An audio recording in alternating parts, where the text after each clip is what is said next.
Dans le chapitre sur les espaces vectoriels, nous avons déjà démontré qu'un produit cartésien d'espaces vectoriels est également un espace vectoriel. Nous avons vu aussi que l'ensemble des applications linéaires entre deux espaces vectoriels est lui aussi un espace vectoriel. Dans cette vidéo, nous allons revenir sur ces deux types d'espaces vectoriels et nous allons montrer que si les EV sous-jacents qui ont servi à les construire sont de dimension finie, alors un produit cartésien d'EV de dimension finie est de dimension finie, et l'ensemble des applications linéaires entre deux EV de dimension finie est aussi de dimension finie. Et nous allons donner des bases de ces ensembles et calculer donc la dimension de ces EV. Commençons par les produits d'espaces vectoriels. Je vais commencer par un exemple assez simple qui, je l'espère, vous permettra de mieux comprendre l'énoncé et la démonstration du théorème général qui va suivre. Nous allons prendre deux espaces vectoriels réels ici. Je vais prendre pour eux R2 crochet X, l'ensemble des polynômes à coefficient réel de degré au plus 2. Et pour grand F, je vais prendre R carré. Donc, je m'intéresse au produit E croix F, qui est donc l'ensemble de tous les couples de la forme PV, quand P est un polynôme de degré au plus 2, et petit v est un vecteur de R2. Nous allons considérer des bases de grand E et de grand F. Ici, pour faire simple, nous allons prendre les bases canoniques, donc nous allons appeler grand B la base 1xx2, base canonique de E, et grand C la base canonique E1, E2 de R2, c'est-à-dire la base constituée des deux vecteurs 1, 0 et 0, 1. Alors je peux, grâce au vecteur de cette base, réécrire différemment l'ensemble E croix F. Un couple PV avec P dans E et V dans R2, c'est un couple de la forme A plus BX plus CX2, puisque tout polynôme s'écrit de manière unique sous cette forme-là. Et pour un vecteur de R2, nous pouvons l'écrire sous la forme DE1 plus F fois E2. Et donc E croix F, c'est l'ensemble de tous les couples de cette forme quand A, B, C, D et F parcourent R. Mais nous savons que E croix F est un espace vectoriel, muni donc d'une loi plus et d'une loi point, qu'on appelle les lois produits, puisqu'ici cet espace vectoriel est lui-même l'espace produit de E et de F, et dans un chapitre précédent, nous avons donné la définition de ces deux lois. En particulier, nous pouvons décomposer le couple que je viens d'écrire dernièrement comme une somme de deux couples. Dans le premier couple, j'écris toute la composante sur grand E et 0 en deuxième coordonnée. Et puis dans le second couple, je mets au contraire 0 en première coordonnée et D fois E1 plus F fois E2. Et donc tout cela encore quand A, B, C, D, F parcourent R. Par définition de la loi plus, la loi produit plus, la somme de ces deux couples ici est bien égale. Ici nous avons bien une égalité. Mais nous pouvons encore aller plus loin et chacun des deux couples qui sont là, nous pouvons eux aussi les décomposer comme des sommes de couples. Donc, je peux écrire un élément de E croix F sous cette forme-là, A,0 plus BX,0 plus CX2,0, ça c'est pour la première partie, et pour la seconde, 0,DE1 plus 0,FE2. Toujours avec A, B, C, D et F qui parcourent R. Mais nous pouvons aussi utiliser la loi point de l'EV produit E croix F. Donc, le premier couple A0, c'est finalement A fois le couple 1,0. Puis, le couple BX, c'est B fois le couple X0. Et ainsi de suite. Donc, je peux donner une nouvelle écriture de E croix F où j'ai encore plus, entre guillemets, saucissonné les couples. Donc nous obtenons finalement cette écriture-là qui est la plus développée possible.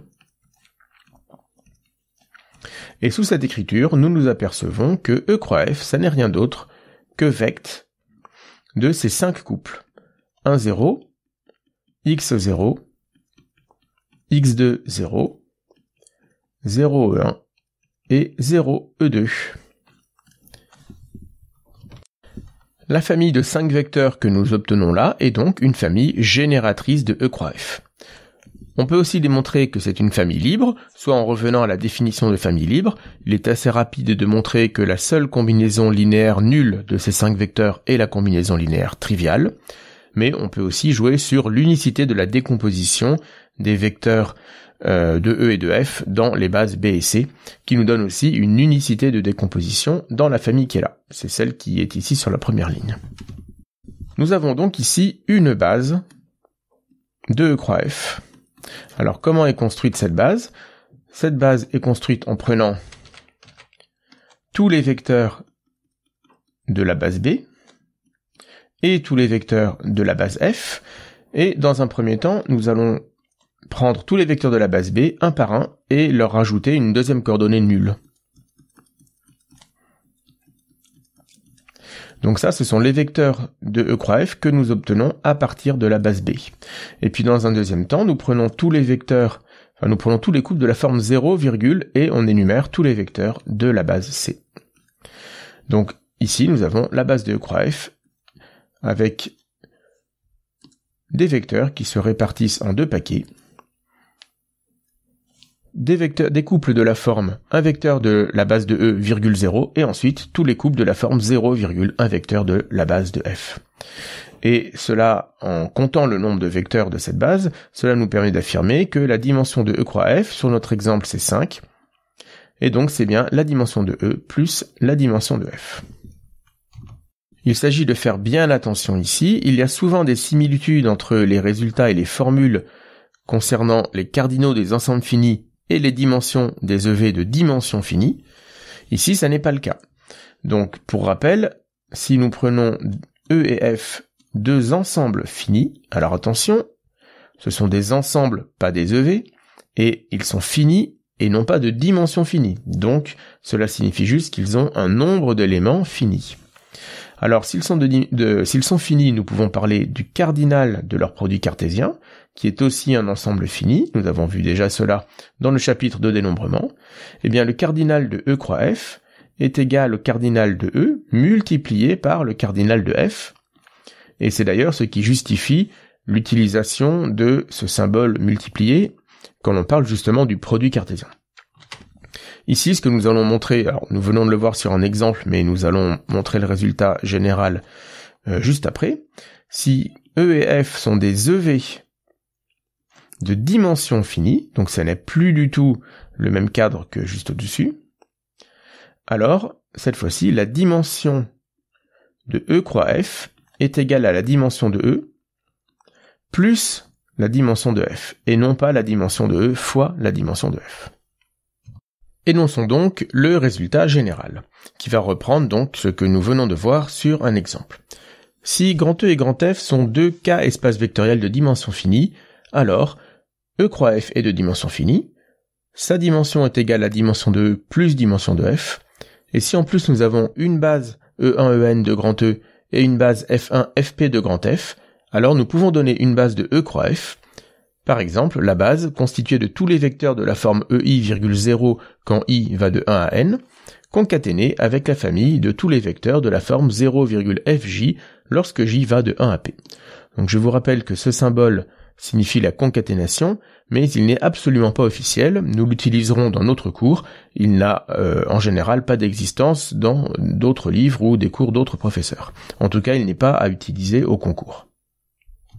Pour la démonstration, il suffit de démontrer le 3e point, puisque si nous arrivons à montrer que E croix F possède une base qui contient n plus p vecteurs, alors automatiquement E croix F a une base finie, donc il est de dimension finie, et comme cette base a n plus p vecteurs, eh bien la dimension de E croix F c'est n plus p. Nous allons donc prendre un vecteur petit v, qui est un vecteur de E croix F. Donc nous pouvons affirmer qu'il existe un unique vecteur U dans grand E et un unique vecteur W dans grand F, tel que V est égal au couple UW. Et donc, puisque U est dans grand E et que nous connaissons une base de grand E, et que W est dans grand F et que nous connaissons une base de grand F, il existe des uniques coefficients que nous allons numéroter A1, AN et B1, BP, alors dans K, tel que le vecteur V est égal au couple somme pour i allant de 1 à n des AI EI, ça c'est pour la partie sur grand E, virgule, somme pour j allant de 1 à p des BJ FJ, et ça c'est pour la coordonnée de grand F. Et maintenant nous allons utiliser la loi plus de E croix F et la loi point de E croix F pour décomposer ce couple comme nous l'avons fait dans l'exemple précédent. Donc je vais procéder par étapes comme tout à l'heure, même si on pourrait à la rigueur tout écrire en une seule fois, mais première étape, je vais séparer les deux coordonnées, donc j'écris un couple de la forme une coordonnée sur E, 0, et un autre couple de la forme 0, une coordonnée sur grand F. Et puis je continue. La coordonnée sur grand E, je peux l'écrire par définition, donc c'est une sorte de linéarité, par définition de la loi plus et de la loi point sur E croix F, je peux l'écrire comme la somme des AI, EI, 0, et la deuxième coordonnée, de la même manière, c'est la somme pour J allant de 1 à P, des BJ fois tous les 0, FJ. Donc, si nous notons grand B, la famille que j'ai donnée dans l'énoncé ici du théorème, alors je vais paresseusement le recopier. Donc si nous notons grand B, cette famille-là, eh bien tout vecteur de x s'écrit comme une combinaison linéaire unique en les vecteurs de grand B. Donc si grand B c'est cette famille, alors pour tout V dans E croix F, V s'écrit de manière unique comme combinaison linéaire des vecteurs de B, ce qui prouve bien que B est une base. Comme combinaison linéaire des vecteurs de B.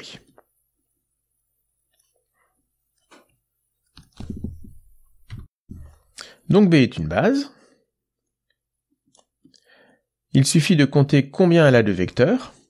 La première partie ici de la base contient n vecteurs, et la deuxième partie ici en contient p, puisque dans le premier morceau, la famille est indicée par i, et i va de 1 à n, et dans le second morceau est indicé par j, avec j allant de 1 à p.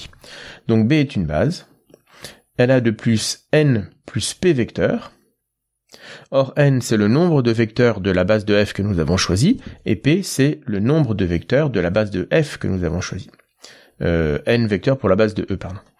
Donc elle a en fait dim de e plus dim de f vecteurs. Ce qui signifie que e croix f est de dimension finie, et sa dimension est bien égale à dim de e plus dim de f. Donc e croix f est de dimension de e plus dimension de f. On peut remarquer que par récurrence, on peut démontrer un résultat analogue pour un produit de n k espaces vectoriels de dimension finie. Donc précisément, si E1, E2 jusqu'à En sont des KEV de dimension finie, alors leur produit E1 croix E2 jusqu'à croix En est un EV de dimension finie, et sa dimension c'est la somme des dimensions des EI. On peut également en donner une base sur le même mode que ce que nous avons fait pour deux EV, donc en prenant tous les vecteurs 0,0000 avec tous les vecteurs d'une base de E1 pour le premier morceau de cette base, et puis ensuite tous les vecteurs de la forme 0,1 vecteur de la base de E2, virgule que des 0, puis 0,0, tous les vecteurs de la base de E3, virgule 0, et ainsi de suite. Cela nous arrivera assez peu fréquemment d'avoir besoin de donner une base pour un espace vectoriel, pour un produit de plus que deux espaces vectoriels, mais c'est possible. Passons maintenant à l'espace vectoriel des applications linéaires entre deux EV. J'énonce tout de suite la proposition. Si grand E et grand F sont deux KEV de dimension finie, alors nous savons déjà que L de E de F, donc l'ensemble des applications linéaires de E dans F, est un KEV, mais que lorsque E et F sont de dimension finie, eh bien l'ensemble des applications linéaires de E dans F est aussi de dimension finie, et sa dimension est égale à la dimension de E multipliée par la dimension de F. Je vais tout de suite donner une démonstration de cette proposition. Il existe en effet une démonstration qui est très rapide. Par contre, contrairement à ce que nous venons de faire pour des produits d'espaces vectoriels, cette démonstration ne nous donne pas une base de L de E dans F. Nous reviendrons sur une base possible juste après. Donc pour cette démonstration, j'introduis E1, En, une base de E. Ainsi donc, de manière assez habituelle, nous noterons petit n la dimension de grand E. Je vais donc commencer par rappeler un résultat que nous avons démontré dans le chapitre sur les applications linéaires. Si, une fois que nous avons donc fixé une base de grand E qui comporte n vecteurs, si nous choisissons n vecteurs dans grand F, alors il faut bien prendre le même nombre de vecteurs dans grand F que le nombre de vecteurs d'une base de E. Donc si f1 jusqu'à fn est une famille de vecteurs de grand F, alors je vois qu'ici j'ai mis petit f, est une famille de vecteurs de grand F, alors il existe une unique application linéaire petit u de grand E dans grand F, telle que pour tout i, u de ei est égal à fi. C'est-à-dire que lorsque vous déterminez l'image de u sur une base, eh bien cela vous détermine de manière entière et unique l'image de u sur tout l'ensemble grand E. Avec ce rappel, nous avons presque toute la démonstration de cette proposition, puisqu'il ne reste plus qu'à introduire l'application phi, qui va de L de E dans F puissance n, et qui a une application linéaire petit u de grand E dans grand F, associe la famille de tous les u de ei, quand i parcourt un n.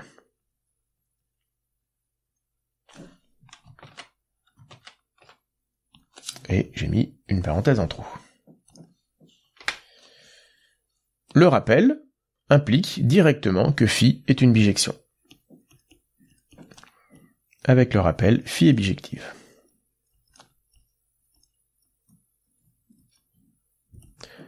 Si nous prenons n vecteurs, donc une famille de n vecteurs quelconque dans l'arrivée, donc un élément de f puissance n, c'est-à-dire une famille f1, fn, eh bien il existe une unique application linéaire u, telle que la famille des fi est égale à la famille des u de ei. C'est exactement dire que tout élément de l'ensemble d'arrivée de phi admet un unique antécédent par phi. Donc la fonction phi est bien bijective. Il se trouve, et je vous laisse le soin de le vérifier parce que ici c'est quelque chose de simple et de classique qui ne pose pas de problème, que phi est linéaire. Donc phi est un isomorphisme. Or, nous avons vu dans ce chapitre que s'il existe un isomorphisme entre deux espaces vectoriels et que nous savons déjà que l'un des deux est de dimension finie, alors l'autre aussi. Phi est un isomorphisme. Or, la dimension de f puissance n, d'après le premier point sur les produits de cette vidéo, elle est égale à n fois la dimension de f. Donc en effet, je le reprécise, c'est la remarque que j'ai fait juste avant de passer aux applications linéaires, f puissance n, c'est le produit cartésien de f par lui-même n fois. Comme grand F est de dimension finie, la dimension, alors f puissance n est aussi de dimension finie, et sa dimension, c'est donc la somme des dimensions de tous les EV qui apparaissent dans ce produit. Donc c'est la dimension pour i allant de 1 à n de f. C'est la somme, pour i allant de 1 à n de la dimension de f. Donc c'est n fois la dimension de f. Petit n étant égal à la dimension de e, eh bien la dimension de f puissance n, c'est la dimension de e fois la dimension de f. Donc grâce à notre isomorphisme phi, L de e dans f est aussi de dimension dim de e fois dim de f. Ce qui nous prouve ce résultat. Pour terminer cette vidéo, je vais donner sur un exemple une base de cette EV des applications linéaires de E dans F. Donc sur cet exemple, je vais prendre grand E égale grand F égale à R carré. Alors je commence par refaire une remarque que nous avons déjà faite en classe. Si je prends une application petit f de R2 dans lui-même, linéaire, et qui donc a un vecteur xy associe le vecteur ax plus by et cx plus dy. Nous avons vu à plusieurs reprises qu'il y a une similitude entre cette application linéaire et une matrice. Donc tout cela sera reprécisé dans le chapitre sur les matrices. Pour l'instant, nous faisons ça de manière assez peu rigoureuse, mais il y a directement un lien très fort entre cette application F et la matrice A, B, C, D. Donc nous verrons dans le chapitre sur les matrices que cette matrice ABCD s'appelle la matrice canoniquement associée à petit f, et inversement, à chaque fois que nous avons une matrice, nous pouvons lui associer une application linéaire de cette forme. Or, nous savons que l'ensemble des matrices 2, 2 a une base, la base canonique, et que la matrice ABCD, nous pouvons la décomposer de manière unique, comme la matrice petit a fois 1, 0, 0, 0, plus petit b fois la matrice 0, 1, 0, 0 en ligne, plus petit c fois 0, 0, 1, 0, plus petit d fois 0, 0, 0, 1. Et nous avons d'ailleurs donné des noms à ces matrices. Cette matrice-là, c'est la matrice E1, 1, puisque le 1 se trouve en première ligne, première colonne. Celle-ci, ce sera E1, 2. Ici, nous avons E2, 1. Et pour finir, cette dernière matrice, c'est E2, 2. La base E1, 1, E1, 2, E2, 1, E2, 2 et la base canonique de M2 de R. Eh bien, nous allons procéder de la même manière ici avec les fonctions, par analogie. Je vais introduire 4 fonctions que je vais appeler F11, F12, F21, F22, en recopiant, en m'inspirant de ce que j'ai fait ici pour les 4 matrices de la base canonique, et nous allons voir que ces 4 fonctions forment une base de l'ensemble des applications linéaires de R2 dans R2. Donc la première fonction que je vais introduire, c'est la fonction F11, qui va de R2 dans R2, et qui a un couple XY, un vecteur XY, associe x0. Alors x0 parce qu'en fait c'est 1 fois x plus 0 fois y, et ici, alors plus 0 fois y ici, pardon, et sur la deuxième ligne, j'aurais dû l'écrire comme ceci, 0 fois x plus 0 fois y. Donc la matrice qui correspond à cette application, c'est la matrice 1, 0, 0, qui est la matrice grand E11. C'est pour ça ici que j'appelle cette application F11. De la même manière, donc, j'introduis 3 autres fonctions, F12 qui à xy associe y0, ce qui correspond à la matrice E12, donc 0, 1, 0, 0, donc 0 fois x plus 1 fois y en première coordonnée, et 0 fois x plus 0 fois y en deuxième coordonnée. La fonction f de 1 va correspondre à la matrice E de 1, donc 0, 0, 1, 0, et la dernière fonction correspond à la matrice E de 2, donc la matrice 0, 0, 0, 1. Donc à xy, elle associe 0 fois x plus 0 fois y pour la première coordonnée, et 0 fois x plus 1 fois y pour la deuxième coordonnée. Nous allons donc montrer que cette famille est une base de L de R2. Elle a en tout cas le bon nombre de vecteurs, puisque maintenant, avec la proposition précédente, nous avons montré que comme R2 des dimensions 2, eh bien l'ensemble des applications linéaires de R2 dans R2 est de dimension 2 fois 2, donc de dimension 4. Donc là, nous avons bien 4 vecteurs. Cependant, à titre d'exercice, je vais démontrer d'une part qu'elle est génératrice et d'autre part qu'elle est libre. Donc je vous rappelle que si nous savons que nous avons une famille qui a le même nombre de vecteurs que la dimension de levée, il suffit de montrer qu'elle est libre, ou génératrice, mais pas les deux, pour conclure que c'est une base. Alors regardons ici les 2 points, et commençons par montrer que c'est une famille libre. Si je prends 4 scalaires ABCD, donc 4 réels ABCD, tels que AF11 plus B fois F12 plus C fois F21 plus D fois F22 est égal à 0. Je veux montrer que A, B, C, D sont tous les 4 nuls. Cela signifie en particulier, alors je vais appeler, pour ne pas avoir à tout recopier, je vais appeler grand F cette fonction. Donc grand F du vecteur 1, 0 est nécessairement nul. Or, il se trouve que F12 de 1, 0 est égal à F22 de 1, 0, et dans les deux cas, les images sont nulles. Donc dans notre... et d'ailleurs, on peut le dire aussi, F11 de 1, 0, c'est le vecteur 1, 0, et F21 de 1, 0, c'est le vecteur 0, 1. Donc ici, il nous reste 0 égale grand F de 1, 0, qui est égal à petit a fois F de 1, 0, donc petit a fois 1, 0, plus petit c fois F de 1 de 1, 0, donc petit c fois 0. C'est donc le vecteur ACI. Ce vecteur étant le vecteur nul, nous avons A égale C égale 0. Et de même, grand F de 0, 1 est égal à 0, ce qui nous donne, alors je ne redétaille pas, mais de la même manière, ça nous donne le vecteur BD doit être nul, donc B est égal à D est égal à 0. Donc finalement, notre famille F11 jusqu'à f de 2 est libre. Je vais ensuite montrer que cette famille est génératrice. Pour cela, je prends une fonction f qui est linéaire de R2 dans R2. Nous allons noter AC